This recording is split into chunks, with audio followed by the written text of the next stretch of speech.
Bawiin mong sinabi mo. Wala kang karapatang magsalita ng ganyan. Hindi ako baboy, naiintindihan mo? Naiintindihan mo? O bakit galit na galit ka? Nagbibiro lang naman ako, paring Gerald. Heh.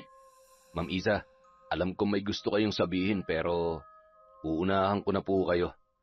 Oras na makialam kayo sa buhay namin magtiyuhin, sisiguruhin ko magugulo ang buhay ninyo at isasama kong asawa niyo sa impyerno. Hindi ko lubos akalain na magagawa mo ang kahiyupang ito.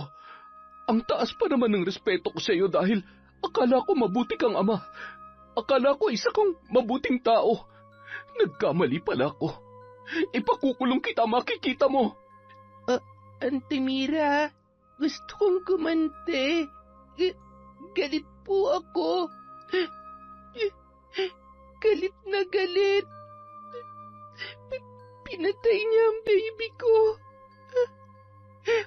Parurusahan ko sila sa mga ginawa nila sa akin. Taon 2014. Cagayan.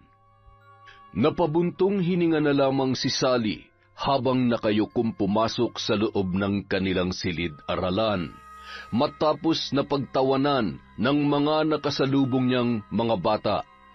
Oh, Sally, napano ka? Wala po, ma'am. May nang iinis lamang. Hayaan mo, pagsasabihan ko sila, ha? Sige na, maupo ka na at magsisimula na ang ating klase. Sa edad na 14 anyos, nasa ika-4 na baitang pa lamang si Sally. Medyo mahina siya sa klase dahil sa kanyang kapansanan. Isa siyang dalagita na nagtataglay ng autism.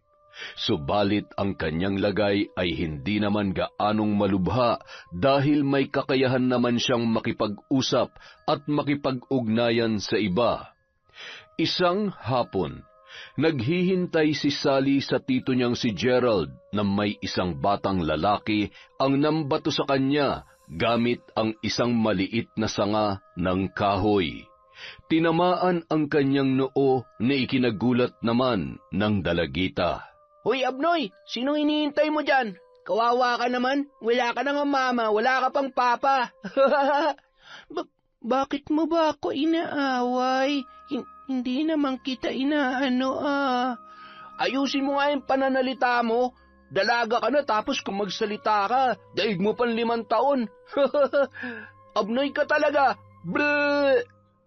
Napayuko na lamang ang dalaga habang kagat-kagat ang kuko ng kanyang kanang hintuturo. Walang maisagot sa bata dahil sa takot siyang baka saktan siya noon. Hoy bata, anong ginagawa mo sa pamangkin ko, ha? Nang makita si Gerald, nanlaki ang mata ng batang lalaki.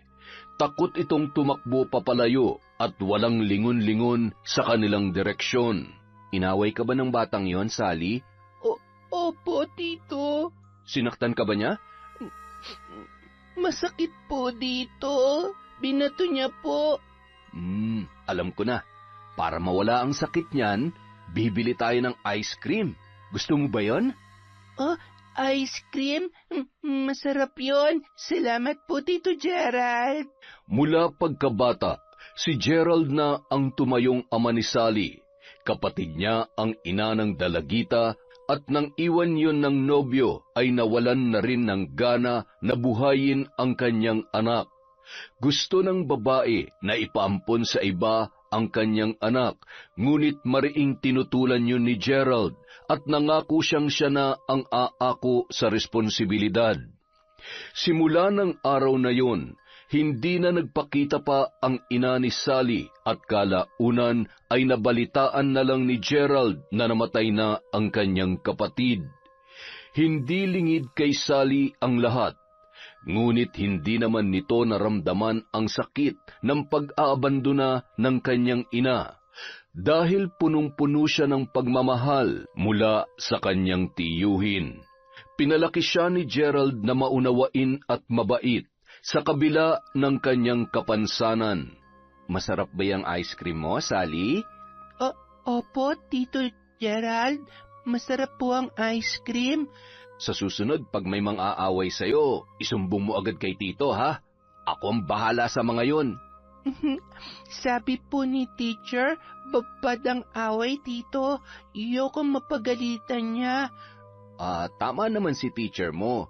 Masamaan ng aaway, pero hindi naman ako papayag na pag sinaktan ka iiyak ka lang. Kailangan mo ring lumaban para sa sarili mo. Hindi mo palaging kasama si tito eh. Wala naman ako lagi sa school mo para maipagtanggol kita. Tatakutin ko na lang sila, tito. Sabihin ko, susumbong ko sila sa'yo. Yan, gawin mo yan para hindi ka na nila uliguluhin. Oh, sige na, ubusin mo na yung ice cream mo para makauwi na tayo. Tricycle driver si Gerald at sapat naman sa kanilang dalawa ni Sally ang kanyang kinikita. Parang Gerald, birthday ng misis ko ngayon. Daan ka naman muna sa bahay nang makapag-inom naman tayo. Talaga paring Benjo? Susunduin ko pa kasi si Sally. Tamang-tama, doon na kayo maghapunan sa bahay. Basta, pumunta ka ha. Kulang ang tropa kung hindi ka sisipot. Oo naman pare, ikaw pa ba? Sobrang lakas mo sa akin. Excited naman si Sally nang malaman na pupunta sila sa bahay ng kanyang teacher para makiselebrate sa birthday nito. Ang kanyang teacher na si Ma'am Iza ang asawa ng kaibigan ng kanyang tiyuhin na si Gerald. Happy birthday po, Ma'am Iza. Maraming salamat, Sally. Halina kayo rito sa loob. Handa na ang hapunan. Happy birthday, Ma'am. Inimbita po kasi kami ni paring Benjo kaya hindi ko na tinanggihan. Alam mo naman ang asawa ko, Gerald. Lahat kayo mga kasamahan niya ay tinuturing niyang kapamilya. At alam kong ganun din kayo sa kanya. Masaya kong dumating kayo ni Sally ngayon. Matapos maghapunan, nagkayayaan na ang mga kalalakihan na mag-inuman. Sally, dito ka lang kay Ma'am Iza ha? Huwag kang magpapakalasing, Tito Gerald, ha? Oo naman, konti lang ang iinumin ni Tito. Babangka lang ako sa kwentuhan. Nang makatalikod ang tiyuhin, tumulong na si Sally kay Ma'am Iza sa pagliligpit ng mga pinagkainan. Pati sa paghuhugas ay nakibahagi rin siya. Dalagita na yung anak-anakan mo, pare. Wala ka na bang balak mag-asawa? Mag-asawa? Wala na sa isip ko yung mga ganyang bagay, pare. Sapat lang kasi sa aming mga pangangailangan ng kinikita ko. Kung mag-aasawa pa ako parang kumuha lang ako ng bato na ipupukpok sa ulo ko. Dagdag gastusin lang yan. Iba pa rin kasi kapag may katuwang ka sa buhay. Pag may problema, may kaagapay ka kung paano lutasin ang mga suliranin mo. Saka, alam mo naman, may pangangailangan din tayong mga lalaki. Ikaw talaga, pare. Kung ano-ano yung pumapasok sa utak mo. Seryoso ko, pare. Iba pa rin talaga kung may asawang nag-aasikaso sa'yo. Mula nung iniwan sa akin niyang si Sally, itinuring ko na siyang akin. Nangako akong lahat ng oras at pagmamahal ko, ibibigay ko na lang sa kanya. Mahal na mahal ko ang batang yan. Wala na akong balak pang mag-asawa dahil baka saktan lang siya dahil sa kapansanan niya. Iniiwasan ko rin kasing mangyari yun, pre. Talaga ba, paring Gerald? Baka naman yung abnoy mong anak-anakan patago mo ng tinitira. Kaya wala ka ng balak pa mag-asawa. Kasi naibibigay naman na niya pangangailangan mo. Anong sabi mo? Gago ka pala Mabilis na nahablot ni Gerald ang kwelyo ng kanyang kasamahang driver na si Gary at kaagad na inundayan ng malakas na suntok. Sapul ang panga nito at kaagad na bumalandra sa upuan. Hindi pa siya nakontento. Nilapitan pa niya ito at dinuro-duro. Bawiin mong sinabi mo. Wala kang karapatang magsalita ng ganyan. Hindi ako baboy. Naintindihan mo? Naintindihan mo? Bakit galit na galit ka? Nagbibiro lang naman ako, paring Gerald. Paring Gerald, huminahon ka. Paring Gary naman kasi, huwag kang bastos. Birthday ng asawa ko at nandito ka sa loob ng pamamahay ko. Ayusin mo naman yung pagsasalita mo. Bitiwan mo ako, pare. Gugulpihin ko talaga yan Pare, ako na nakikiusap. Palampasin mo na lang muna. Lasing na kasi, kaya hindi niya na naiisip kung tama pa bang mga pinagsasasabi niya. Ako na humingi ng dispensa sa'yo, pare. Pasensya ka na. Hindi. Binabastos niya ang anak ko Kumalma ka lang, pare. Pag-usapan na lang natin to bukas. Huwag ngayon. Nakainom na tayo. Tsaka medyo malakas na rin ang tama ni paring Gary. Biro lang yun, pare. Sa susunod na magbibiro ka, siguruhin mo nakakatawa. Nagpaalam na lang ng maayos si Gerald kay Benjo at kay Teacher Iza bago sila umalis. Humingi rin siya ng dispensa dulot ng nangyaring kaguluhan. Tito Erald, bakit kayo away ni Uncle Gary? Hindi lang kami nagkaintindihan kanina. Bakit po? Lasing na kasi siya kaya nakapagbitaw siya ng masakit na salita sa akin. Sa susunod kasi, wag na kayong iinom para wala kang kaaway. Sige na. Matulog na tayo. Maaga pa tayong babangon bukas. Kinaumagahan, maagang namasada si Gerald matapos na maihatid si Sally sa eskwela. Marami siyang naging pasahero nung araw na yun, kaya naisipan niyang bumili ng fried chicken para sa dalagita. Paborito kasi yon ng kanyang pamangkin. Bandang 11:30, nagtungo na siya sa paaralan para maghatid ng ulam sa kanyang anak-anakan. Malayo pa lamang, kumakaway na si Sally sa kanyang paparating na tiyuhin. Tito Erald? Sally, hetong fried chicken. Kumita kasi ng medyo malaki kesa sa inaasahan ni Tito, kaya masarap ang ulam mo ngayon. Salamat po, Tito Erald. May ice cream po ba? Mamayang hapon, mag-ice cream tayo, ha? Yung masarap na ice cream po, ha? Yung natutunaw. Oo naman. Sige na, alis na ako. Pakabusog ka, ha? Uminom na maraming tubig.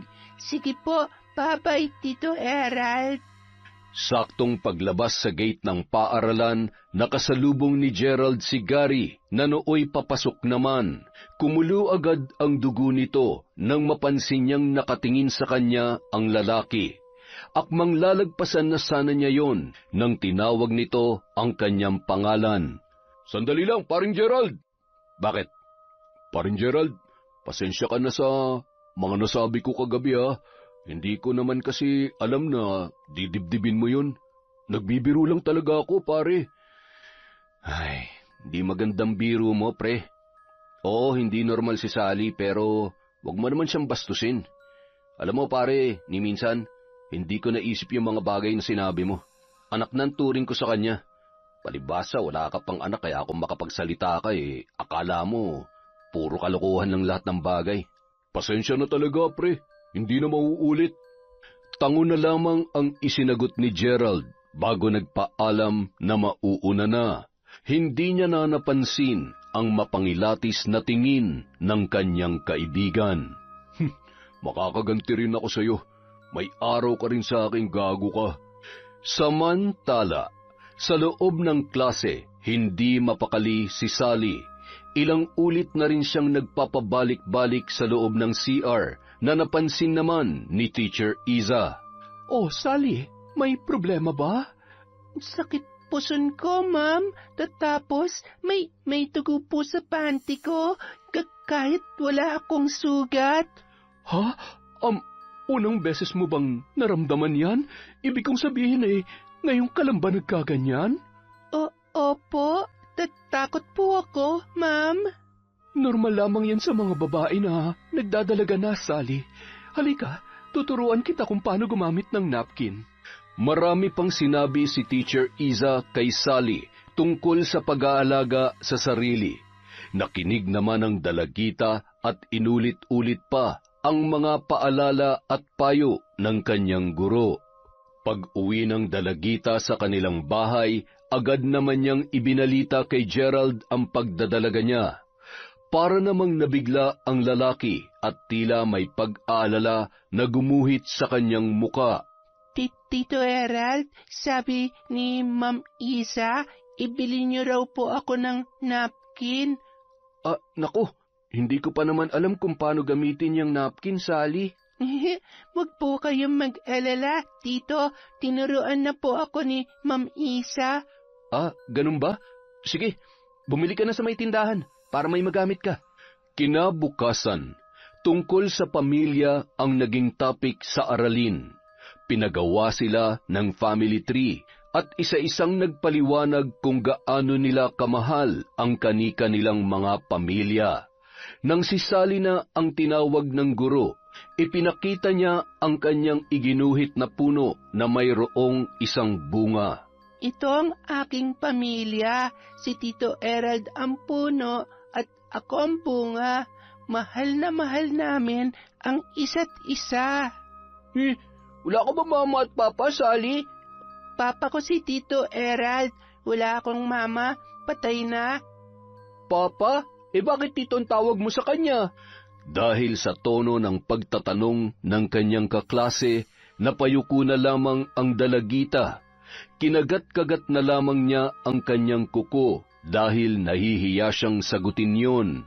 Kasi kapatid ng Tito Erald ni Sally ang mama niya. Hindi na nakilala ni Sally ang totoo niyang papa. Pero kahit tito lang niya si Gerald, parang papa niya na rin yon kasi ang Tito Gerald niya ang nag-aalaga sa kanya. Hindi ba, Sally? Opo, love na love din po ako ni Tito Erald. Tama. Ikwento mo naman sa amin kung papaano ipinapakita ni Tito Gerald mo ang pagmamahal niya sa iyo, Sally. Love po kami. Tapos, kiss niya po ako. Dito, oh. Kaso, kagabi, hindi. Tila nabahala si Teacher Iza sa mga sinabi ni Sally, kaya pinaupo na lamang niya ang bata at tumawag na lamang ng iba pang estudyante. Hindi na wala sa isip ng guro ang sinabing yun ni Sally. Parang iba kasi ang dating sa kanya. Kaya nang magkaroon ng pagkakataon ay kinausap niya ito ng sila lamang dalawa. Sally, di ba naikwento mo kanina na love-love kayo ng tito mo? Ano ba yung ginagawa niyang love-love sa'yo? Hinahag niya po ako, tapos binibilhan ng ice cream. Yung kiss? Kiss niya po ako bago kami tulog. Kagabi, hindi ko kasi may dugo ako. Tulog na lamang po si Sally. Ganun ba? Akala ko naman kung ano nang ginagawa ng tito mo sa'yo. Bandang tanghali, nang mapansin ni Teacher Iza ang tagos ng dugo sa palda ni Sally, ayaw niyang mapahiya ang dalagita, kaya inuwi niya na lang muna yon sa kanila para makapagbihis. Pahihiramin niya na lang muna ng bestida ang bata. Dito ka na muna sa sala, ha? Kukuha lamang ako ng bestida sa kwarto para maisuot mo. Manood ka lang muna ng TV. Opo, Ma'am Iza. Dahil alam ni Sally kung paano buksan ang TV, kaagad niyang pinagana yon. Nang rumihistro sa screen ang mga kaganapan ng eksena, ay nakuha kaagad ang atensyon ng dalaga. Tutok na tutok siya roon at ngingiti-ngiti pa. Heto, Sally. Kasyang-kasya to sa'yo. Ay, Diyos ko, patayin natin to, Sally. Dali-daling pinatay ni Teacher Iza ang TV. Sakto namang dumating ang kanyang asawang si Benjo para mananghalian. Diyos ko naman, Benjo. Bakit nakasalang pa tong DVD player? Napanood tuloy ni Sally. Itago mo na yan. Baka may makakita pa niyan nakakahiya. Nako, pasensya na, mahal. Nakalimutan kong kunin yan kagabi. Sa susunod kasi mag-iingat ka. Alam mo namang may mga batang nagagawi dito. Ma'am, bakit niyo po pinatay yung TV? Bawal kasi sa iyo yan, Sally. Pangmatanda lang kasi ang mga ganoong palabas. Hubad sila po. Tapos, kain ice cream yung babae. Talap-talap nun. Gawa ko po yun kay Tito Erald. Nanlaki ang mga mata ni Teacher Iza sa sinabi ng bata. Naitakip na lamang niya ang kanyang mga kamay sa kanyang bibig at nabitawan ang dalang bestida. Hindi niya alam kung ano ang kanyang sasabihin. Kinilabutan ang maestra, naaawa, nagagalit at napapaiyak. Halo-halong emosyon ang lumukob sa kanya nung mga oras na yon. Nanginginig na niyakap ang kanyang estudyante. Ang napanood ni Sally ay isang eksena ng malaswang kaganapan sa ibabaw ng kama sa pagitan ng isang babae at lalaki. Totoo ba yung sinabi mo, Sally? Ginagawa niyo yon ng tito mo? Opo, gabi-gabi po. Kaso, nung may dugo ako, hindi siya tabi sa akin eh. Diyos ko! Ibig sabihin, magkatabi kayong natutulog? Opo, higa ako sa braso ni Tito Erald, tapos hubad kami, kasi love na love niya ako, love ko rin siya. Papa ko po siya eh. Gaano katagal niyo nang ginagawa ang love-love niyo, Sally? Kailan pa yan nagsimula? Nung birthday ko po yun eh. 9 years old po ako. Naalala pa ni Teacher Iza ang selebrasyon ng birthday na yon ng kanyang estudyante. Dahil nga sa magkaibigan si Gerald at si Benjo ay kasama silang nagdiwang ng kaarawan nito. Lasing na lasing si Benjo noon, gayon din ang kanyang mga kasamahan, maging si Gerald. Naalala niya pang naggalit-galitan siya noon para lamang mapauwi ang kanyang asawa. Buti na lamang pagdating nila sa kanilang bahay ay saka pa lamang bumuhos ang malakas na ulan. Ilang beses na napalunuklaway si Teacher Iza. Ipinaliwanag niya ng husto kay Sally ang tungkol sa mga ganoong bagay, kung sino-sino lang ang maaaring gumawa noon at kung ano ang mangyayari sa kanya kapag patuloy na ginawa yon ng kanyang Tito Gerald. Bad yun, Sally. Hindi niya dapat gawin yun sa'yo. Pwede siyang makulong oras na isumbong ko siya sa mga pulis. Hindi po bad, tito ko. Kayo po ang bad. Inaaway niyo siya. Umiiyak sa galit at patakbo na lamang umalis ang bata. Hindi na siya naabutan ni Teacher Iza dahil nakasakay na siya kaagad ng tricycle. Akmang aalis na rin sana ang guro nang tawagin siya ng kanyang asawa. Narinig ko ang lahat, mahal. Kailangan may gawin akong aksyon tungkol dito, Benjo. Inaabuso ni Gerald ang pamangkin niya. Mahal, buhay nila yan. Huwag ka nalang makialam. Ano huwag ako makialam? Karapatan ko makialam dahil ako ang teacher niya. Hindi ka ba naaawa sa bata? Minomolestya siya ng sarili niyang tiyuhin. Oo, ikaw ang teacher niya. Pero buhay nila yan. Magugulo lang ang buhay natin kung pakikialam mo pa sila. Nakalimutan mo na ba kung bakit tayo nawala ng isang anak, Isa? Dahil sa pakikialam mo sa buhay ng ibang tao. Kaya sana naman, magtanda ka na. Huwag mo nang hintayin na baka isa na naman sa atin ang mapahamak. Anong gagawin ko, Benjo? Manahimik ka. Ipagsawalang bahala mo na lamang ang nalaman mo. May mga anak ka pa nangangailangan ng iyong kalinga at pag-aaruga. Samantala, umiiyak si Sally na nakasakay sa loob ng tricycle. Hindi na siya nagdalawang isip na parahin yon kanina dahil kilala naman niya kung sino ang driver noon. O Sally, ano nangyari sa'yo? Ba't kasi si Ma'am Isa, inaaway niya Tito Erald ko? Bakit niya inaaway? Baka may kasalanan ng tito mo kaya ganun. Hindi, mabait tito ko. Sige, ihatid na lang kita sa school niyo ha. Kakain pa kasi ako eh. Ayaw ko punta school. Galit ako kay Ma'am Isa.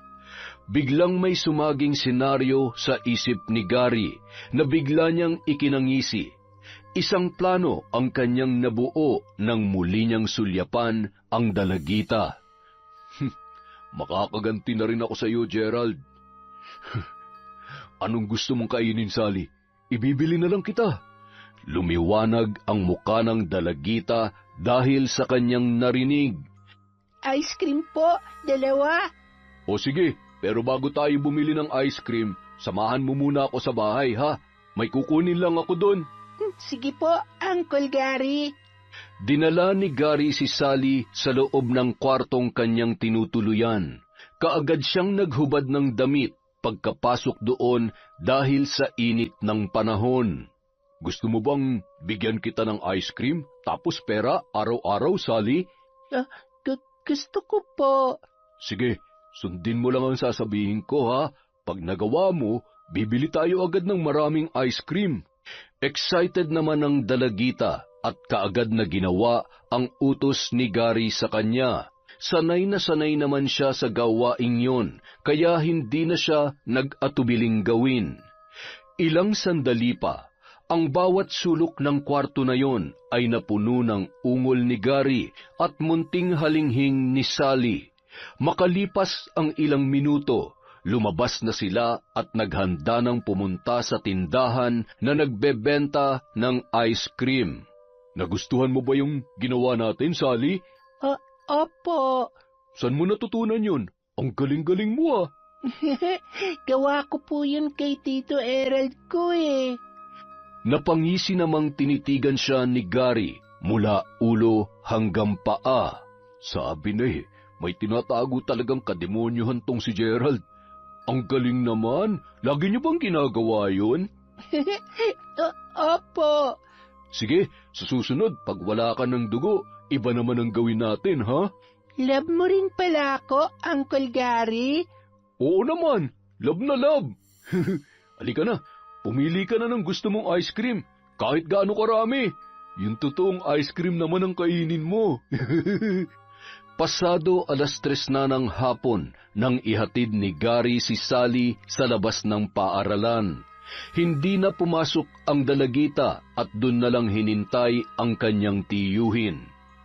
1 linggo ang lumipas.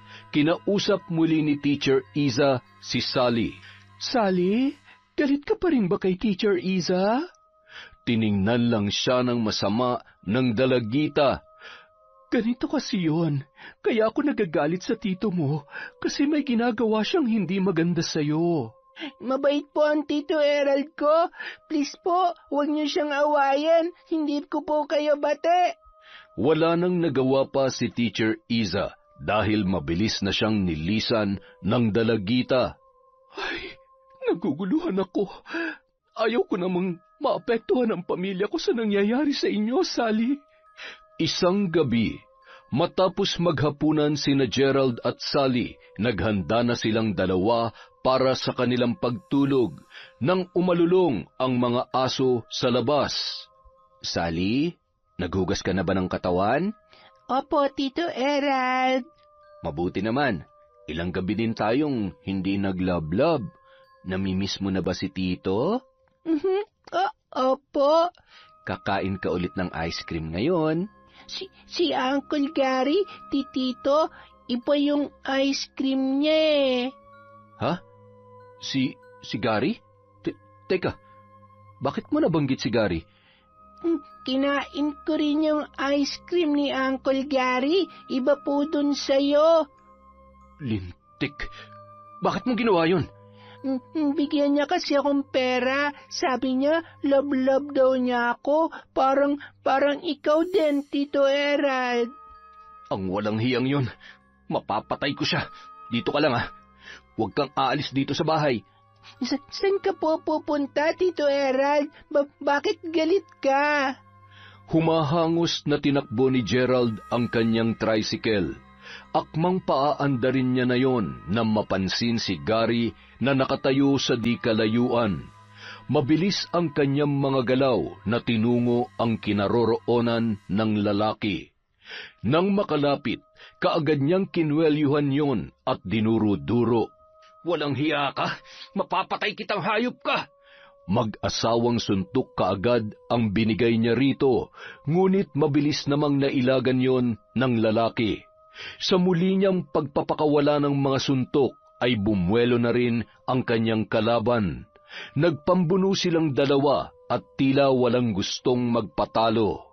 Nang magkaroon ng pagkakataon, pumaibabaw sa kanya si Gary at sinakal siya ng mariin. Huwag ka na magbanal-banalan, paring Gerald. Alam ko na sikreto mo. Alam ko na ang pambababoy mo sa anak-anakan mo. Kaya kung ayaw mo makulong, isali mo na ako sa mga pinaggagawa mo. Anong pinagsasasabi mo, ha? Huwag ka na magbaang-maangan pa, bistado na kita. Manya ka rin palang hayop ka. Paano mo nalaman? Naikwento sa akin ng anak-anakan mo at nagdemo pa siya. Tama nga ang sinabi ko noon. Wala ka ng balak pa mag-asawa dahil na ibibigay naman pala ni Sally ang pangangailangan mo bilang lalaki. Tumahimik ka! Oo naman, magiging tikom ang bibig ko. Oras na ibahagi mo sa akin ang langit na nalalasap mo, pare. Kung magtitigas-tigasan ka, titiyakin kong sa kulungan ang bagsak mo. Ngayon, ano ng pasya mo, ha? Paring Gerald, ha? Saglit na nakiramdam si Gerald. Huminahon siya at bumangon mula sa pagkakahiga na dagan-dagan ni Gary. Inayos niya ang kanyang sarili at luminga-linga sa paligid. Sinisigurong walang nakamasid. Pasimple niyang tinapik ang balikat ng lalaki at nagsabay na silang pumasok sa loob ng kanyang bahay. Uncle Gary! Sally, maglalaro tayo ha? Una ko tapos si Uncle Gary naman ang makakalaro mo. Galingan mo ha?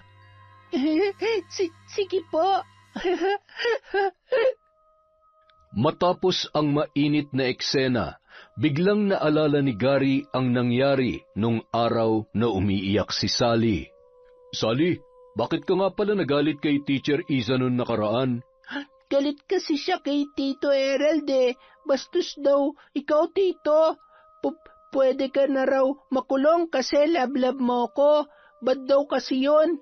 Bad tong gawa natin. Sabi niya. Tila namanhid naman ang buong katawan ni Gerald sa kanyang narinig. Sinabi mo ba kay Teacher Isang mga ginagawa natin? Opo, iyak nga po siya eh. Hug niya ako tapos galit siya sa'yo, Tito. Kaya hindi kami bate. Aba, pare, kailangan mong gawan ng paraan yan. Mukhang hindi lang pala ako nakakaalam ng sikreto mo. Tumahimik ka nga dyan. Oras na mabulyaso ko, idadamay kita, tandaan mo yan. Teka, solo ka lang nung una tapos ngayon, idadamay mo na ako. Kesa magreklamo ka dyan, mag-isip ka ng paraan kung paano mo ako matutulungan. Nag-aaway po kayo? Bakit po? Hindi kami nag-aaway, Sally. Magpahinga ka na. May pag-uusapan lang kami ni Uncle Gary mo, ha? Good night. Good night po.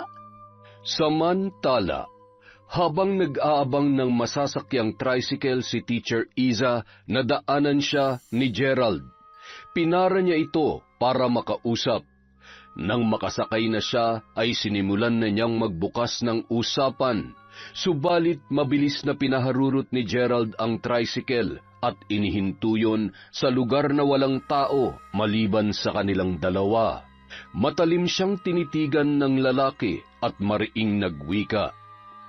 Ma'am Isa, alam kong may gusto kayong sabihin, pero uunahan ko na po kayo. Oras na makialam kayo sa buhay naming magtiyuhin, sisiguruhin kong magugulo ang buhay ninyo at isasama ko ang asawa niyo sa impyerno. Hindi ko akalain na magagawa mo ang kahayupang ito, Gerald. Ang taas pa naman ng respeto ko sa iyo dahil akala ko mabuti kang ama. Akala ko isa kang mabuting tao. Nagkamali pala ako. Ipakukulong kita, makikita mo. Ah, talaga?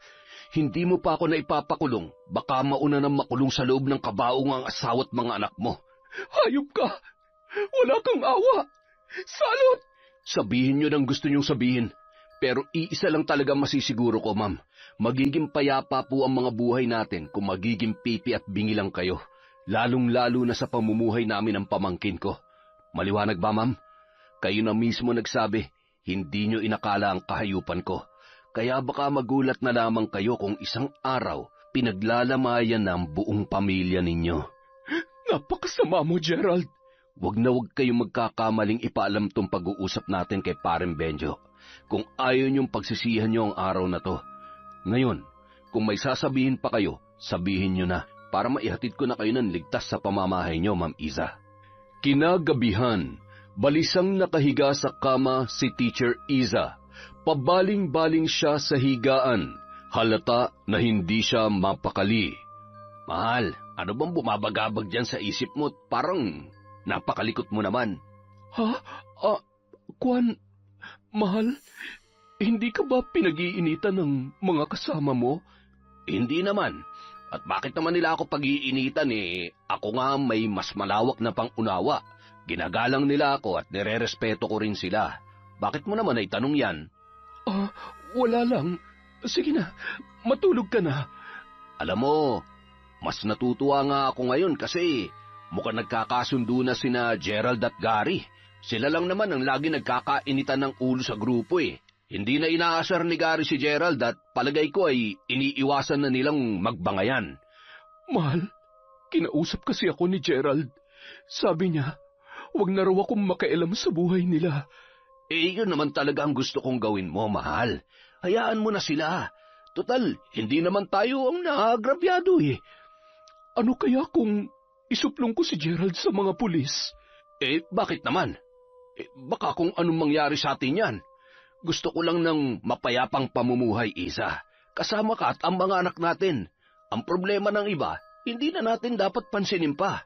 Naintindihan mo? Isang gabi, malakas ang pagbuhos ng ulan na sinasabayan pa ng hagupit ng simoy ng hangin. Kasunod noon ay ang napakalutong na pagkulog at pagkidlat.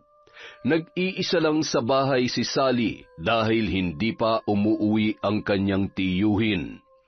Halos gabi-gabi na ring ginagabi ng uwi ang kanyang tiyo kasama si Gary. Laging lasing ang mga yon at gabi-gabi rin silang nakikipaglaro sa kanya. Nais man niyang umayaw, ngunit natatakot siya na baka magalit sila at baka siya ay saktan. Buhat kasi nang magsimulang dumalaw si Gary sa kanilang pamamahay ay tila nag-iba na rin ang pakikitungo ng kanyang tiyuhin sa kanya. Madalas pinapagawa siya ng mga posisyon na nahihirapan siya at nasasaktan. Bago siya nilalaro ng mga ito, ay nanunood muna sila ng mga eksenang ginagaya nila pagkatapos. Kung dati pakiramdam ni Sally ay mahal na mahal siya ng kanyang tiyuhin, ngayon pakiwari niya ay nag-iba na yon. Kahit palagi siyang sinasabihan na love siya, ay hindi na niya nararamdaman ang pagmamahal dahil pinipilit na siya nitong gawin ang mga bagay na hindi nagpapasaya sa kanya. Isang malakas na pagkulog ang nagpagulat sa nagmumuni-muning dalagita. Kasabay noon ang pagdungaw niya sa bintana. Nakita niya ang pagdating ng dalawang tricycle, si Gary at si Gerald. Alam niyang lasing na naman ang mga yon at kailangang ihanda na naman niya ang sarili dahil natitiyak niyang maglalaro na naman sila. Mabilis na binuksan ni Sally ang pintuan at inabutan ng tuwalya ang dalawa.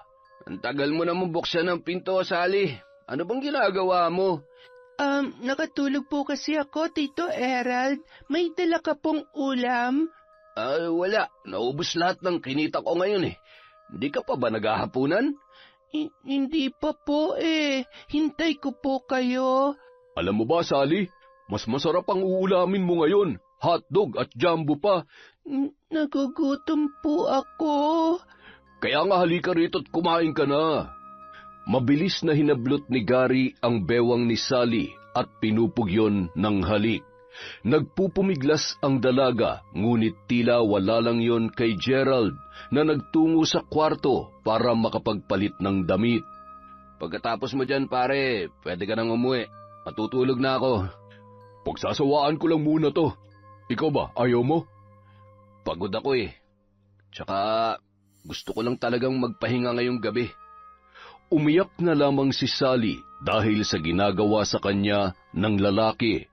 Kung dati ay dahan-dahan lang itong gumalaw, ngayon ay mapusok na at nasasaktan na siya. Uncle Gary, ayoko na. Sakit na. Ngayon ka pa ba mag-iinarte, Sally?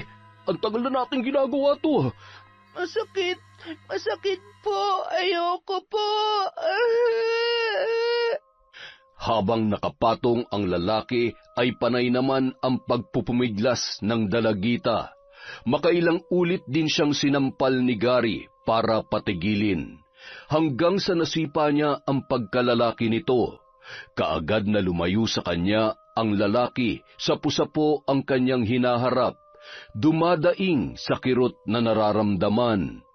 Mabilis na tumayo ang dalaga. Dinampot ang bestida na nakatiwangwang sa sahig. Dali-dali siyang lumabas ng bahay. Hindi alintana ang lakas ng ulan. Wala siyang naiisip na puntahan maliban kay Teacher Iza. Nagtatatakbo niyang binaybay ang daan sa kasagsagan ng malakas na ulan, hangin at matinding kulog. Umaagos ang luha sa kanyang mga mata at nanginginig ang buo niyang katawan, hindi dahil sa lamig na dulot ng panahon, kundi dahil sa matinding takot na kanyang nararamdaman. Samantala, hindi mapakali si Teacher Iza habang nakadungaw sa bintana. Nababalot siya ng pag-aalala dahil sa hindi pa nakakauwi ang kanyang asawa. Mag-aalas 10 na ng gabi at hindi siya sanay na naghihintay pa ng ganoong oras. Ay, nasaan ka na ba kasi, Benjo? Ay, teka, sino yung nakatayo sa labas ng gate? Sandali, mukhang si Sally yun ah. Dali-daling pumanaog si Teacher Iza at pinagbuksan ang kanyang estudyante. Basang-basa ang dalagita at yumuyugyog ang mga balikat. Sally, ano nangyari sa'yo? Sinong kasama mo? Ma'am, layas po ako. Ayoko na makipaglaro sa kanila. Masakit po. Sakit po, Ma'am Iza. Halika, pumasok ka muna para makapagpalit ka ng damit. Umiiyak na isinalaysay ni Sally sa guro ang mga nangyari sa kanya. Simula noong inaway siya nito, nanginginig ang dalaga at ipinakita pa sa kanya ang ilang mga pasa nito sa braso, sa hita at sa iba't ibang parte ng kanyang katawan. Paso nila ako sigarilyo, tapos nilagyan nila dito. Sakit po, Teacher Iza. Sinong sila? Ha? Sally! Tito Errol po at si Uncle Gary. Minsan tali nila ako. Hubad. Ay, Diyos ko naman! Nasaan sila ngayon? Doon po bahay. Ayoko na uwi doon. Takot po ako. Dito na lang po ako, Ma'am Iza. Umiiyak na niyakap ni Teacher Iza ang nanginginig na si Sally nang biglang mag-ring ang kanyang cellphone. Hello? Sino to? Saang ospital? Oo, papunta na ako ngayon dyan. Pagkababa ng cellphone ay ibinilin muna ni Teacher Iza si Sally sa kanyang mga anak. Huwag kayong magpapapasok ng kahit na sino dito sa bahay, ha? Mag-lock kayo ng pinto. Kung may maghahanap kay Sally, sabihin niyo wala siya rito. Huwag kayong magbubukas ng pintuan, mga anak. Pupuntahan ko lamang ang papa ninyo.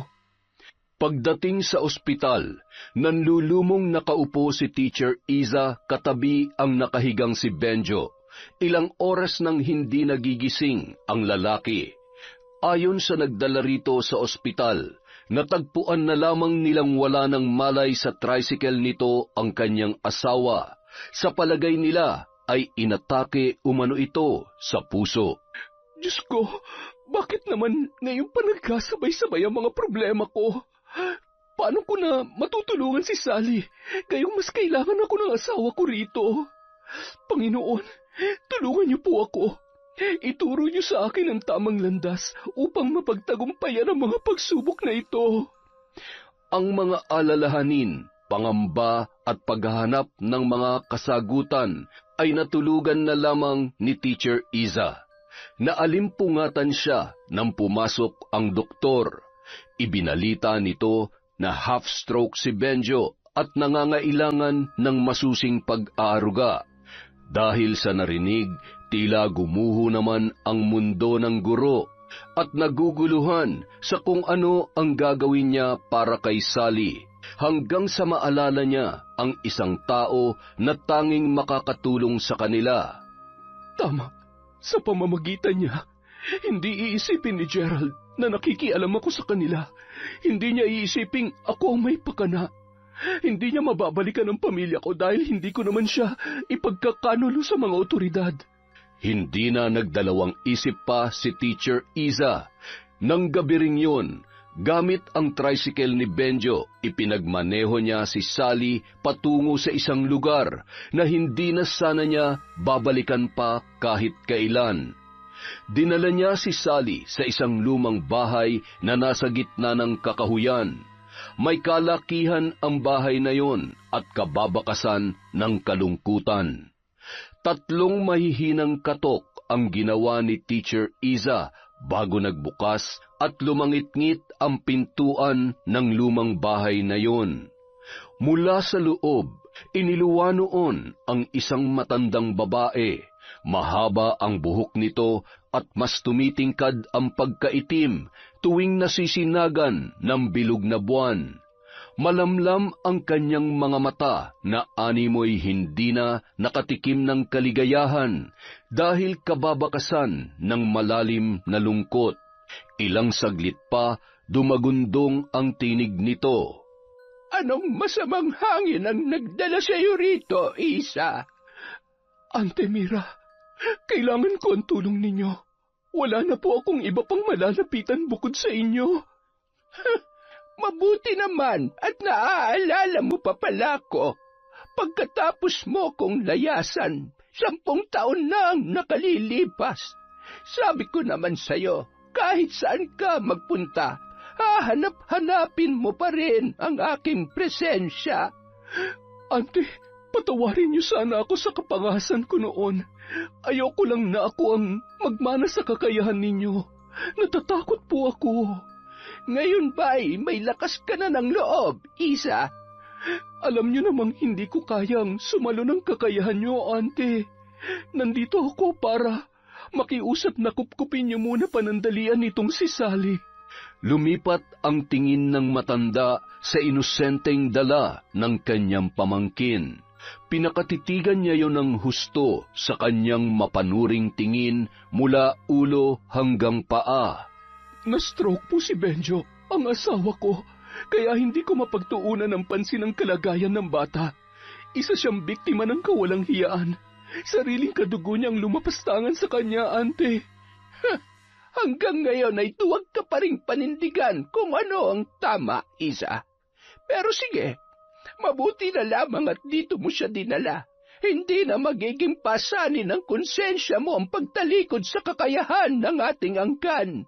Dahil itong batang ito ang siyang magmamana noon. Ante, wag! Humihingi lamang kami ng tulong sa inyo. Wag mo siyang ikulong sa kapangyarihang itim na tinataglay mo. Nakikiusap po ako. Hinawakan ni Mira ang ulo ng bata. Nag-usal ng orasyon at biglang nagsalimbayan sa kanyang gunita ang mga eksena at mga pangyayari. Simula noong sanggol pa lamang ang dalagita. Tuturuan ko ang batang ito kung paano ipagtatanggol ang sarili niya laban sa mga mapang-api. Simula ngayon, Sally, ako na ang magiging pamilya mo. Hindi ka na masasaktan ng iba. Hindi ka na hahalayin ng paulit-ulit ng iyong tiyuhin at ng kanyang kaibigan. Ipapalasap natin sa kanila ang pait at paghihirap na iyong naranasan. Pinagsabantalahan ang iyong kahinaan, pinaikot-ikot ang iyong pagiging inosente at ikinulong ka sa mundo ng kalaswaan na akala mo ay normal lamang. Hindi ka na nila mahahawakan kung sasamahan mo ko dito sa pamamahay ko, Sally. Sally, mabait si Ante Mira. Ipagkakatiwala kita sa kanya dahil alam kong hindi ka niya sasaktan. Dito, hindi ka na masasaktan ng Tito Gerald mo. Ayos lang ba kung iiwan mo na kita dito kay Ante Mira? Iiwan niyo po ako, Teacher Isa? Panandalian lamang naman. Pag naging maayos na ang Uncle Benjo mo, pag magaling na siya, kukunin din kita, tapos ipapakulong natin ang mga bad na taong nanakit sa'yo. Hindi ako sasaktan dito. Hindi kita sasaktan, Sally. Mamahalin kita at ituturing na parang isang tunay na anak. Ayoko nang bumalik kay Tito Erald. Tatakot po ako. Huwag ka mag-alala. Hindi ka niya makukuha sa akin. Tumango-tango na lamang si Sally at hinawakan ang kamay ni Mira para sumama na sa loob ng bahay nito. Ante, hindi na po ako magtatagal. Baka hinahanap na ako sa ospital. Maraming salamat po, Ante. Natutuwa akong makita ka, Isa. Sana'y hindi ito ang huli. Ipinapangako ko po, lagi akong dadalaw. Salamat po at hindi kayo nagtanim ng galit sa akin. Noong una, nagalit ako, pero kailanman ay hindi ako magtatanim ng galit sa pinakamamahal kong pamangkin. Matagal na kitang sinusubaybayan at hinihintay ko lang na ikaw mismo ang kusang magpakita sa akin, Isa. O siya, gumayak ka na. Malapit nang magbukang liwayway. Makalipas ang 3 buwan, sanay na si Sally sa presensya ni Ante Mira. Mabait yun sa kanya at ang lahat ng mga bagay ay ipinaliliwanag nitong mabuti para madali niyang maintindihan. Itinuring siya noon na tunay na kadugo, binilhan ng mga sariling gamit at ipinaramdam ang pagmamahal. Sa poder ni Ante Mira, naranasan ni Sally ang magkaroon ng isang ina. Ina na gumagabay, nag-aalaga at nagtatanggol sa kanya.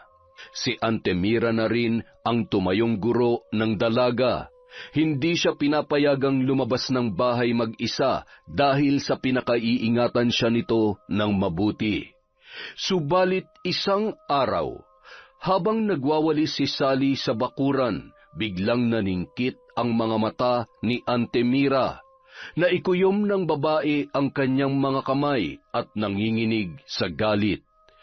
Pilit niyang pinapahinahon ang kanyang sarili at malumanay na tinawag ang dalaga. Sally, pahawak nga ng tiyan mo. Matapos mahawakan, nanginginig ang kanyang mga kamay na hinaplos ang muka ng dalagita. Nagdadalang tao ka, Sally. Ante Mira, ano po yon? Hindi ko po alam yon. Buntis ka. Nagbunga ang kanilang kawalang hiyaan. Buntis? Ako po? May baby sa tiyan ko? Oo. Ayoko, Ante Mira. Ayoko po ng baby.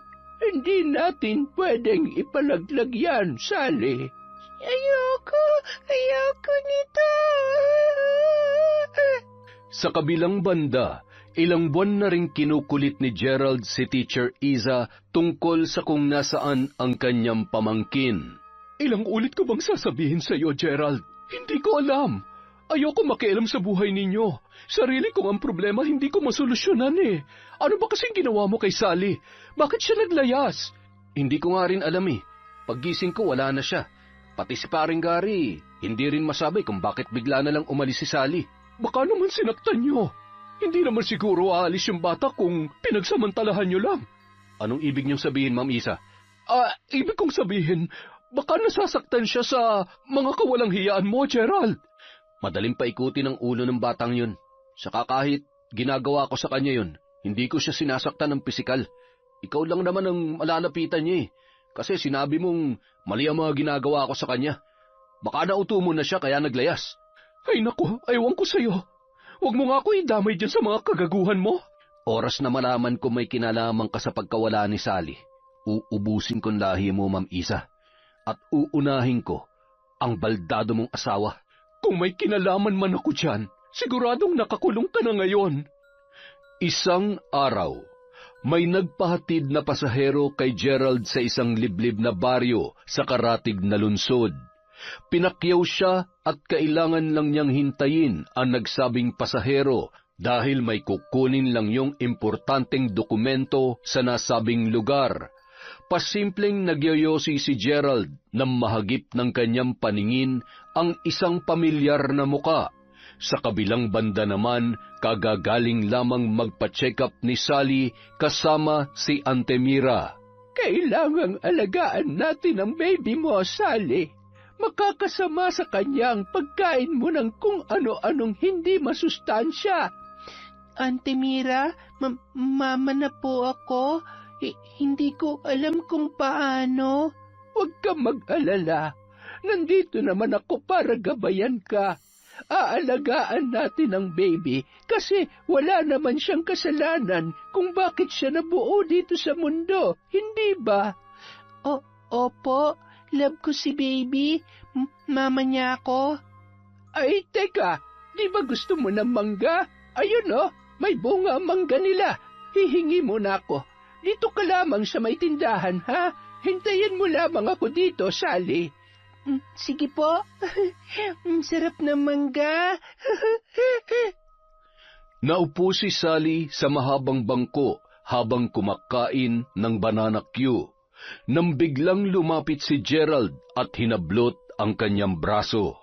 Sally, anong ginagawa mo dito? Bakit ka naglayas? Nag-aalala ng husto si Tito sa'yo, anak. Tito Erald, bitiwan mo ako. Ayaw ko sa'yo. Umuwi ka na sa atin. Namiss na kita. Halika na. Hindi. Ayoko sa'yo. Ano ba nangyayari sa'yo, Sally? Hindi mo na balab si Tito? Bad ka. Bad ka. Nagpumiglas ang dalaga hanggang sa nabitawan yon ni Gerald. Tumakbo naman si Sally palayo rito, ngunit hinabol siya ng kanyang tiyuhin. Mabilis na nahablot ni Gerald ang mahabang buhok ni Sally at kinaladkad niya ang dalagita papasok sa kanyang tricycle. Bad ba ako? Ako nagpalaki sa'yo. Pinakain kita. Binihisan. Dapat lang napagsilbihan mo ako. Malakas na ibinalya ni Gerald si Sally sa loob ng tricycle at dinuro-duro. Subukan mong tumakas ulit. Pasasabugin ko yung uso mo. Abnoy kang animal ka. Ang takot na si Sally naman ay sumiksik sa gilid at umiiyak. Nang akmang paaandarin na ni Gerald ang tricycle, natanawan niya ang isang matandang babaeng tumatakbo patungo sa kanilang kinaroroonan. Sally! Sally! Auntie Mira, tulungan niyo po ako. Sakit po tiyan ko. Naging agresibo naman ang lalaki at pinaharurot ang kanyang tricycle. Ngunit hindi pa man sila nakakalayo, biglang sinalubong siya ng mga naglalakihang bubuyog. Para siyang kinukuyog ng mga yon, dahilan upang matigil siya sa pagmamaneho. Bumangga ang kanyang tricycle sa isang poste at walang sinayang na sandali si Sally. Bumaba siya roon kaagad at tumakbo papunta kay Auntie Mira. Sally, ayos ka lang ba? Sally, dinudugo ka. Ang baby mo, Sally. Ang sakit po, Auntie Mira. Makalipas ang ilang araw, matamlay na pinagmamasdan ni Sally ang kumpol ng mga bulaklak na napapaligiran ng mga paru-paro. Sally, halika na. Lumalamig na ang pagkain. Auntie Mira, gusto kong gumanti. Galit ako. Galit na galit ako. Pinatay niya yung baby ko. Parurusahan ko sila sa mga ginawa nila sa akin. Tutulungan kitang gumanti sa tiyuhin mo, Sally. Huwag ka mag-alala. Ituturo ko sa iyong lahat ng mga nalalaman ko. Sa ngayon, kailangan mo munang magpakalusog, magpalakas para sa oras na sisimulan na natin ang paghihiganti. Nasa maayos na ang lahat, ang isip at katawan mo. Paano po ako gaganti, Auntie Mira? akong bahala sa'yo. Halika na, kumain ka ng marami. Pagsapit ng gabi, inilabas ni Antimira ang kanyang mga kagamitan sa pambabarang at isa-isang pinakilala kay Sally. Isang pulang panyo ang bumabalot sa isang libreto na mayroong mga bahid ng dugo. Mayroong mga karayom na iba't iba ang sukat. May mga kandila at ilang manikang gawa sa pinagtagpi-tagping tela. Mayroon ding isang garapon. Nasa 2 dangkal ang taas nito at napupuno ng naglalakihang ipis. Sally, bago natin simulan ang pagtuturo ko sa iyo, kailangan mo munang isiping mabuti kung nararapat ba itong gawin. Baka kasi bigla ka na lamang huminto sa kalagitnaan. Masisira ang ritual na gagawin natin. Parurusahan ko siya, Antimira, sa lahat ng mga ginawa niya sa akin. Sa pampangagahasa niya, sila ni Uncle Gary, kinasusuklaman ko sila. Kinamumuhian ko sila, Antimira. Dumaan ang ilang araw ng pagsasanay ng dalagita. Halos kabisado na niya ang lahat ng mga nakapaloob na orasyon sa libretong itim. Nakatulong rin ang mga orasyon upang mas masanay siya sa pagbigkas ng mga salita nang hindi na uutal sa tuwing inaaral niya ang tamang pagbigkas ng mga kataga na nakasulat doon. Ngayong gabi, saktong kabilugan ng buwan. Pwede mo nang simulan ang iyong paghihiganti sa mga hayop na yon, Sally. Kung kailangan mo ng tulong, naririto lamang ako sa labas ng iyong silid. Salamat po, Antimira. Bumuo ng isang malaking pabilog na guhit si Sally gamit ang isang kulay itim na sinulid. Sa paligid noon, inilatag niya ang mga kandilang itim at puti na nakahilera sa iba't ibang sukat at sinindihan. Sa gitna ay ipinwesto niya ang sarili at ang pulang panyo. Nakapatong doon ang 2 manika na bagong gawa lamang. Nakasulat din sa mga manika ang pangalan nina Gerald at Gary. Hawak ang libreto, sinimulan ng sinambit ni Sally ang mga katagang Latin para simulan ang isang nakakapangilabot na ritual upang tawagin ang Panginoon ng kadiliman. Sa ilang minutong pag-oorasyon, biglang umihip ang malamig na hangin na animoy nanunuot sa balat. Gamit ang isang karayom, paulit-ulit niyang tinusok ang pangalan ni Gary na nakasulat sa manika. 10 pesos kung ibabalik sa iyo ang iyong kalupitan. Dadanas ka ng sakit na walang lunas. Mangangati ka hanggang sa ang iyong balat ay kusa ng sumuko. Kahit buhay ka pa'y mangangamoy ka ng tulad ng isang naaagnas na bangkay. Dahan-dahan kang gagapang. Ang sarili mong kalupitan ang siyang iyong makakamtan. Gary! Gary! Ang aking mga laway ang siya magsisilbing kamandag na tutupok sa iyong balat. Matapos na paulit-ulit sa pag-usal ng makamandag na orasyon, ibinaling naman ni Sally ang kanyang pansin sa isang manikang may pangalan ni Gerald. Tito Erald, akala ko ako na ang pinakamaswerteng tao sa mundo dahil sa pagmamahal mo. Mali pala ako. Ang ipinalasap mo pala sa akin ay hindi makatarungan. Ikinulong mo ako sa kalaswaan na akala ko'y mundo ng ating kaligayahan. Ngayon, namulat na ako sa lahat ng kalokohan mo. Ako naman na may gagawin sa'yo. Tito Erald, maglaro tayo, ha? Ako antay, ha? Promise, gagalingan ko. Magiging masaya ang larong ito. Tinusok-tusok ni Sally ng karayom ang bawat letra ng pangalan ni Gerald.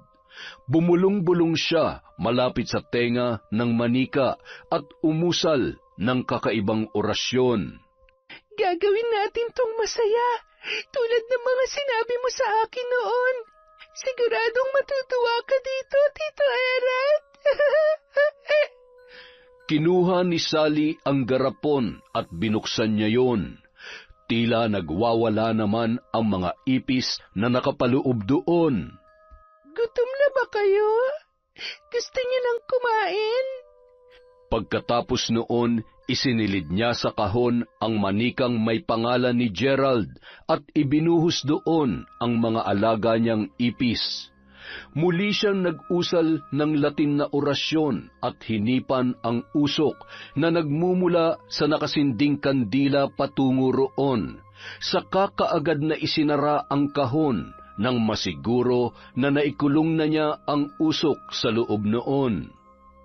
Tikman ninyo ang aking ganti. Kayong may utang sa akin. Humanda na kayo dahil maniningil na ako. Mga hayop kayo. Ibabaon ko kayo sa impyerno. Mga walang hiya kayo. Sa paulit-ulit na pagbuklat ng libreto habang sinasambit ang mga katagang nakapangingilabot sa pandinig, tinapos na rin ni Sally ang kanyang ritual. Ang ritual ng kadiliman para sa sumpa ng barang. Samantala, masaya namang nag-iinuman sina Gerald at Gary sa isang beer house. May katabi silang mga bayarang babae para aliwin ang kanilang gabi. Parang Gerald, ay, mauubos ang pera natin dito. Kailan mo ba ibabalik si Sally, ha? Gusto ko na ulit makalibre. Ay, ano ka ba?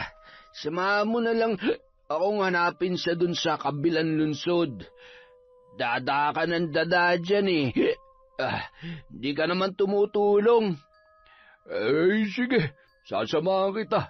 Yun lang naman pala eh. Pero ngayon, magsaya muna tayo dito. Kasama ang kani-kanilang mga babae ay pumasok sa motel ang dalawa.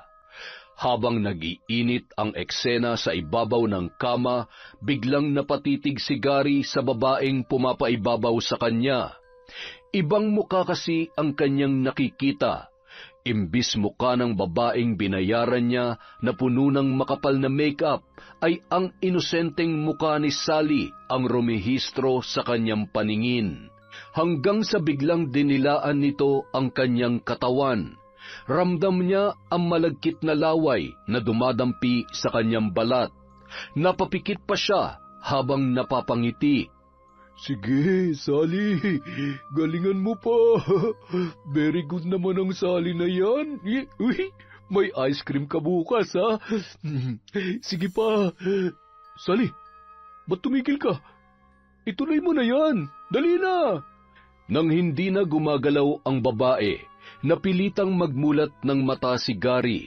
Ganoon na lamang ang kanyang pagkasindak na makitang nanlilisik ang mga mata ni Sally na nakatunghay sa kanya, hanggang sa gumuhit ang nakakakilabot ng ngiti nito at bigla siyang sinakal. Bitiwan mo ako, Sally! Ano ka ba? Gusto mang manlaban ng lalaki, ngunit tila nawalan siya ng lakas dahil pakiramdam niya ay napakabigat ni Sally na dumadagan sa kanya. At ang labis na nagdulot ng kilabot sa kanya ay ang patuloy na pagtulo ng laway nito na pumuno sa kanyang bibig.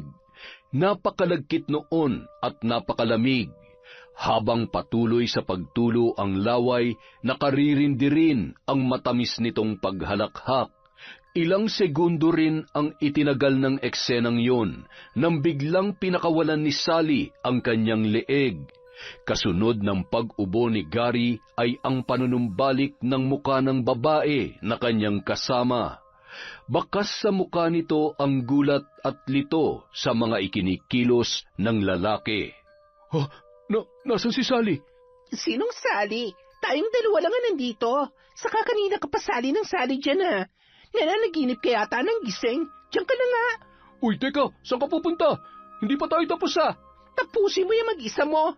Kinaumagahan, pasipul-sipul pa na naghahanda si Gerald para pumasada nang makita niya ang kanyang kaibigan. Parang Gary, kumustang galawan natin kagabi? Successful ba? Oy, ewan. Binangungot ako eh. Binangungot? Sa ganda ng chicks mo kagabi? Tinulugan mo lang? Abay, sayang naman ang binayad mo dun.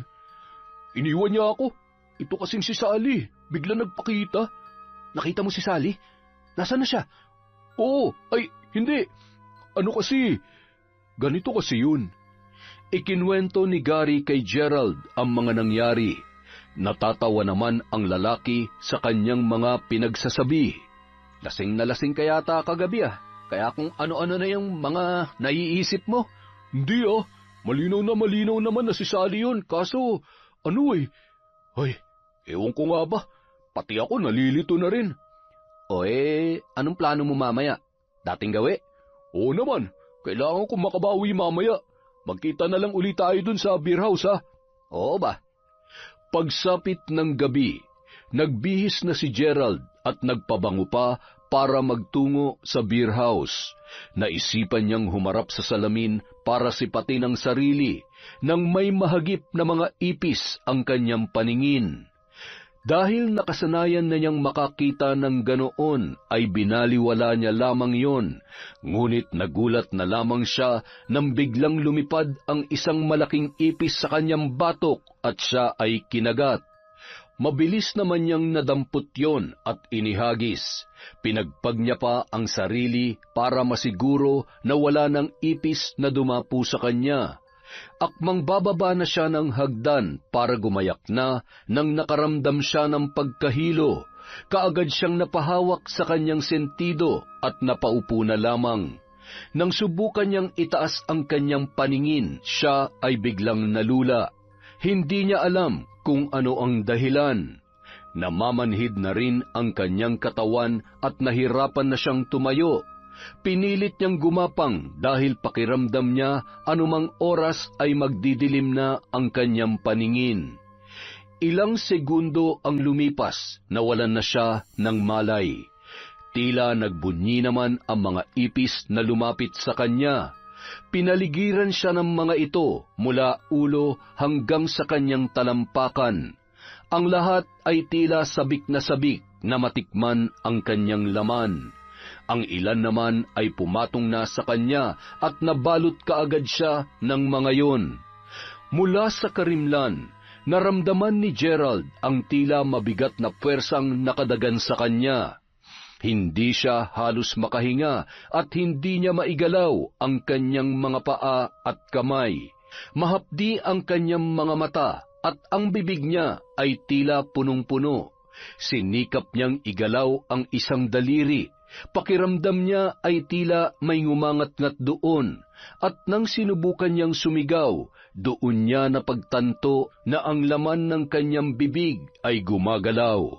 Pinilit niyang imulat ang kanyang mga mata, at siya ay nahindik sa kanyang nakita. Mga ipis! Bakit? Ano nangyayari? Kasabay ng kanyang pagsasalita ay ang agaran niyang pagbangon. Mabilis na pinagpag ang sarili at natatarantang lumayo sa kumpol ng mga naglalakihang ipis. Dala ng pagkagimbal, matapos na makitang may mga kagat ang ilang parte ng kanyang katawan, napasiksik siya sa isang sulok na parang isang batang musmus na walang kalaban-laban. Takot na takot si Gerald habang nakatingin sa mga yon na umuusad papalapit sa kanya. Lumayan niyo ako! Umalis kayo rito! Sa kalagitnaan ng kanyang takot na nararamdaman, nakarinig siya ng mumunting bulong na tila kumakalikot sa loob ng kanyang tainga.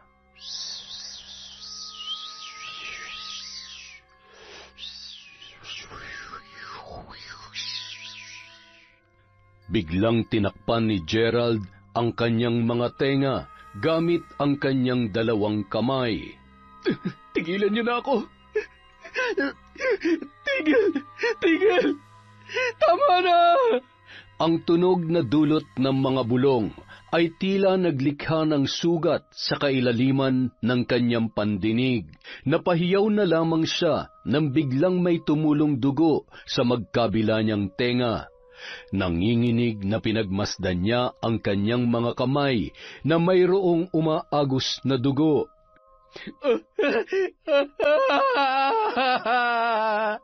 Nang muli niyang tingnan ang sahig kung saan naroon ang mga ipis, ay hindi na niya nakita pa ang mga yon.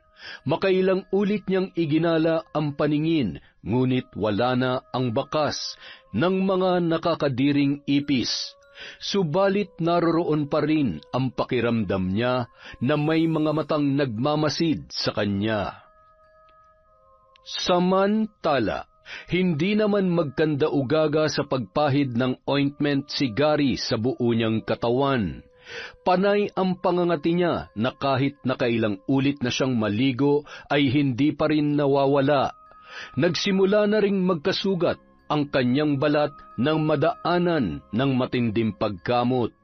Naisip niyang magpatingin sa doktor para mabigyan siya ng karampatang lunas, ngunit hindi niya na nakaya pang lumabas dahil parang nalulumpo siya sa sakit ng kanyang mga kasukasuan. Buwisit na buhay to. Nakakuha pa yata ako ng sakit sa paggamit ng kahit na sinong GRO. Baka isa sa kanila may sakit sa balat at nahawa na ako. Mas lalong nakaramdam ng pagkairita si Gary nang sa pagdampot niya ng kanyang cellphone. Para sana humingi ng tulong ay battery empty na yon. Nagkataong nasira pa ang kanyang charger kaya nag-uumapaw ang kanyang inis. Lintik naman ang buhay to! Buwisit! Buwisit! Hindi magkamayaw sa pagkiskis ng kanyang likod sa dingding ang lalaki. Kahit pa dumudugo na ang kanyang mga sugat, ay hindi pa rin napapawi ang kanyang pangangati. Sinubukan niyang buksan ang pinto ng kanyang tinutuluyang kwarto, ngunit hindi niya mapihit pabukas ang seradura noon. Mas lalo siyang nanggalaiti na mapagtantong baka nilak na naman siya ng mga kabataan na naglalaro sa labas. Lagi kasi siyang napagkakatuwaan ng mga yon dahil sinusungitan niya at hindi binibigyan ng pera. Malas din at walang bintana ang kwarto na kanyang inuupahan. Kahit anong gawing pagsigaw ni Gary para may tumulong sa kanya ay tila walang nakakarinig. Hanggang sa nagsawa na siyang humingi ng tulong at pinagtuunan na lamang niya ng pansin ang kanyang nararamdaman. Ang kanyang balat ay naging katulad ng chicharon, naging malutong at tila nagmamantika na parang humihibok-hibok pa sa loob. Para siyang mababaliw sa pagkamot sa kung saang-saang parte noon. Ang pagkainis niya ay napunta sa paghikbi. Umiiyak na ang lalaki dahil hindi niya masolusyonan ang nangyayari sa kanyang sarili. Sa paglipas ng mga araw, hindi na makilala pa ni Gary ang kanyang itsura. Dala ng gutom, puyat at pagod, naging payat na siya. Punong-puno na ng sugat ang buo niyang katawan. Iba na rin ang kanyang amoy, tila siya ay nabubulok na. Hapdi, sakit, kirot at matinding pangangati ang kanyang nararamdaman. Bawat segundo, bawat minuto, lalong lumalala ang kanyang kalagayan. Ilang saglit pa, pumasok siya sa loob ng banyo. Hinugasan niya ang sariling mga kamay at napahagulgol na lamang nang makita ang unti-unting nababakbak na kanyang balat, na animo ay naaagnas na. Inaanod yon ng rumaragasang tubig mula sa gripo. Ayoko mabuhay ng ganito. Sawang-sawa na ako. Napasulyap ang lalaki sa lamisita. Nakalagay doon ang isang lighter. Napalunok siya ng ilang ulit Pagkatapos ay dinampot niya yon. Tinapon niya ang ilang mga pakete ng sigarilyo at sinindihan. Nang magsimulang mag-apoy, unti-unti niyang nilagay ang kanyang kumot at ang ilang mga gamit na madaling kapitan ng apoy. Pagkatapos ay pinaligo niya ang 1 litro ng gasolina sa buo niyang katawan at pikit mata na lamang na tumalon sa lumalagablab na apoy. Samantala, nag-usap-usap ang mga kabataan dahil hindi na nila nakikita si Gary. Hindi naman nakatarangka ang pintuan nito, ngunit nakapagtataka na hindi man lang yun lumalabas kung nasa loob man ang lalaki. Nagulat pa sila nang makarinig ng isang malakas na pagsabog. Nang makitang nasusunog ang kwarto ni Gary, ay natatarantang humingi ng tulong ang mga kabataan. Sa kabilang banda, wala ng pasaherong sumasakay sa tricycle ni Gerald. Inaayawan na siya dahil takot na ang mga yun na baka sila ay madisgrasya. Lagi na lang kasing tulala ang lalaki at wala sa sarili na nagmamaneho. Kung minsan hindi na makausap ng matino dahil parang may kinatatakutan. Kung minsan naman maayos siyang nakikisalamuha, ngunit bigla ring pinagpapawisan at nanginginig. Nagmamadali na parabang may gustong takasan. Akala ng iba nalulung na siya sa ipinagbabawal na gamot, kaya kung ano-ano na lang ang mga pinagsasasabi at kakaiba ang kanyang ikinikilos. Ang iba naman ay nagsasabi na baka nasisiraan na ng bait dahil sa biglang pagkawala ng kanyang anak-anakan at mahal na si Sally. Bakit kasi hindi siya magpatulong sa mga pulis para makita niya na si Sally? Ay, baka naman ibinenta niya si Sally para sa bisyo niya. Kita niyo naman, bangag yung tao. Ay nako, kawawang Sally. Pwede ba? Buti pa buhay niyo na lamang ang atupagin niyo. Huwag na kayo makialam sa kanya. Buhay niya yan, problema niya. Solusyonan niya. Sa loob ng kanyang bahay, nagmumukmuk si Gerald dahil wala na siyang kinikita sa araw-araw. Wala na siyang bigas na maisaing. Gutom na at wala na ring nagpapautang sa kanya dahil hindi naman siya nakakabayad. Ilang saglit pa, nakarinig na naman siya ng mga bulong na tinatawag ang kanyang pangalan. Tito Erald! Halika, laro tayo? Sally, ikaw ba yan? Ako nga, Tito Erald. Humanda ka na.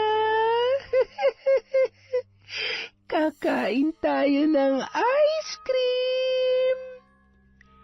Biglang may kung anong malikot na bagay ang pumaloob sa pantalon ni Gerald at pumasok sa kanyang brief. Natataranta siyang hinubad yon at tumambad sa kanya ang 3 malalaking ipis na nginangat-ngat ang kanyang alaga. Mabilis niyang pinagpag ang mga yon at inapak-apakan.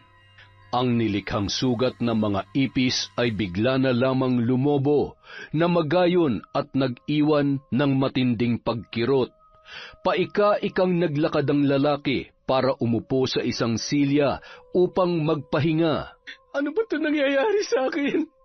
Sally! Ano ba itong ginagawa mo sa akin?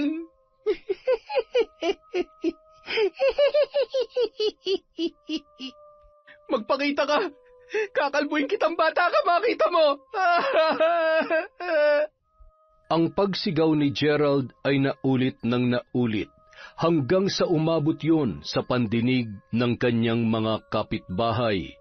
Doon na kumalat ang usap-usapan na nababaliw na siyang talaga dahil nagsasalita at sumisigaw ng mag-isa. Alam mo, mahal, mukhang sunod-sunod na kayong minamalas ng mga barkada mo.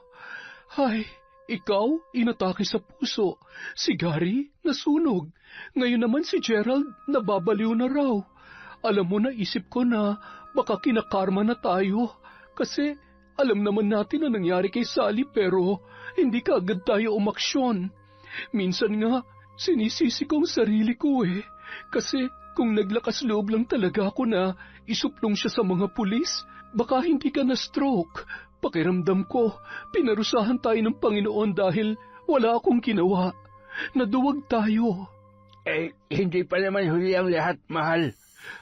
Anong ibig mong sabihin? Hindi ka nahahadlang? Hindi na.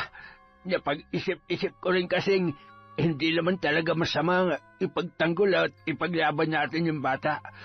Oo, natakot ako para sa kaligtasan natin pero nakakonsensya din ako sa ginawa kong pagpigil sa'yo. Nang araw na inatake ako, yun sana yung araw na sasamahan kita sa mga pulisya. Pagkatapos na makapag-usap na mag-asawa, nabuo ang isang matapang na desisyon ni Teacher Iza. Samantala, ilang araw nang nagkukulong sa loob ng bahay si Gerald.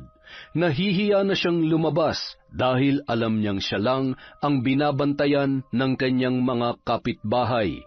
Naiinis siya sa mga mapanuring tingin ng mga ito na tila ba siya ay hinuhubaran. Ang mga bulong-bulungan nila umaabot naman sa kanyang pandinig at nakakapanggigil yon para sa kanya. Ngunit iniisip niya na kapag siya ay nagwala, baka kuyugin lamang siya ng kanyang mga kapitbahay. Kahit nasa loob lamang siya ng bahay, para na rin naman siyang may mga kasama. Pakiramdam niya, hindi siya nag-iisa dahil may mga matang nagmamasid sa kanyang bawat galaw. Hindi na rin siya pinapatulog ng misteryosong bulong na gumagambala sa kanyang isipan. Ilang araw na siyang puyat, walang ligo, walang kain at ni pag-inom ng tubig ay hindi niya na rin nagagawa.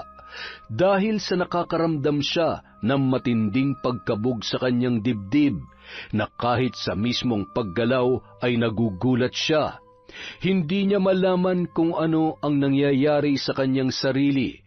Para siyang nakakulong sa hindi malamang dahilan sa hindi maipaliwanag na mundo. Mababakas sa kanyang anyo ang matinding pagod, paghihirap at pagkalito. Kahit anong kaluskos ang kanyang marinig, ay abot langit ang kanyang takot. Nanginginig siyang niyakap ang sarili habang nakasiksik sa isang sulok. Madilim ang kanyang paligid dahil sa ang bawat butas na pinapasukan ng sinag ng araw ay kanyang tinakpan. Takot siyang maarawan, takot siyang makita ng kahit na sino. Titos! Tumigil ka! Tigilan mo na ako!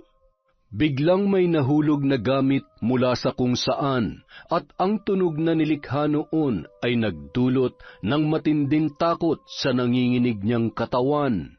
Maya-maya pa, umagos ang kanyang ihi na nakabasa sa nanlilimahid niyang pantalon. Lubayat mo na ako! Ayoko na! Ayoko na! Dala ng pangingilabot, pagapang na tinungo ni Gerald ang ilalim ng kama. Doon ay nagtago siya habang patuloy pa rin sa pag-iyak. Subalit napatda na lamang siya nang maramdamang gumagapang ang mga naglalakihang ipis mula sa kanyang mga paa hanggang sa kanyang likod. Naipikit niya na lamang ng husto ang kanyang mga mata. Sobrang nahindik ang kanyang sistema. Ibig niyang magpumiglas, ngunit naipit na siya sa ilalim at hindi na makagalaw pa. Binalot siya ng matinding kilabot at panghihilakbot.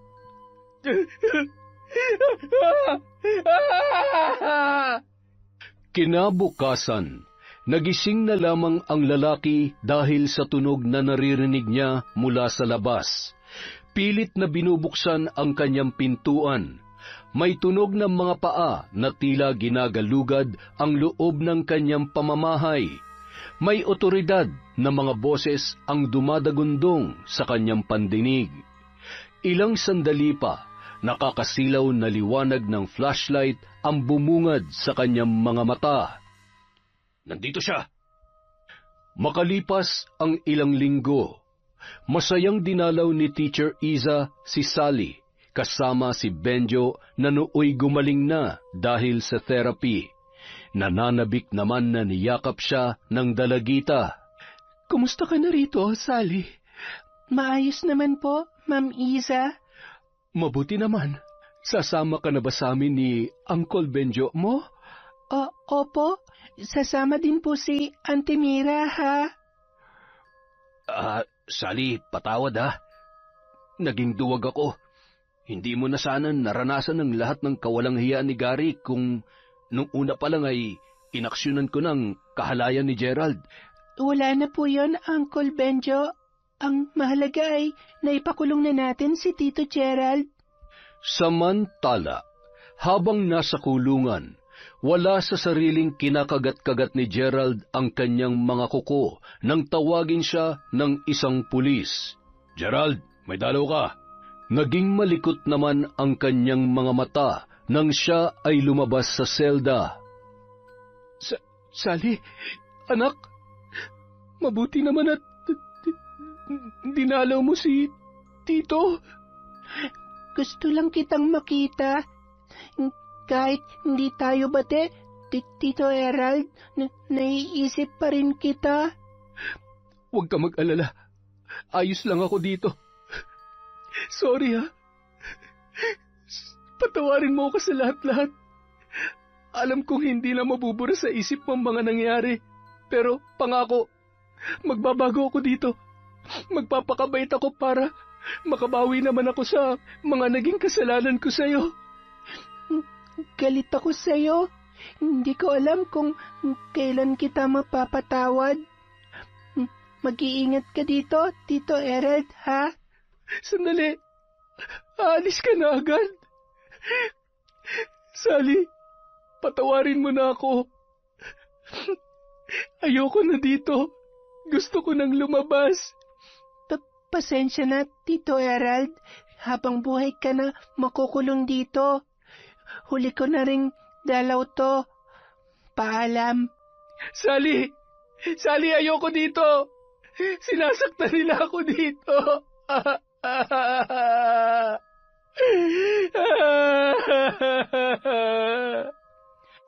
Pag-iyak na lamang ang tanging nagawa ni Gerald nang lumisan na sa kanyang harapan ang kanyang pinakamamahal na pamangkin.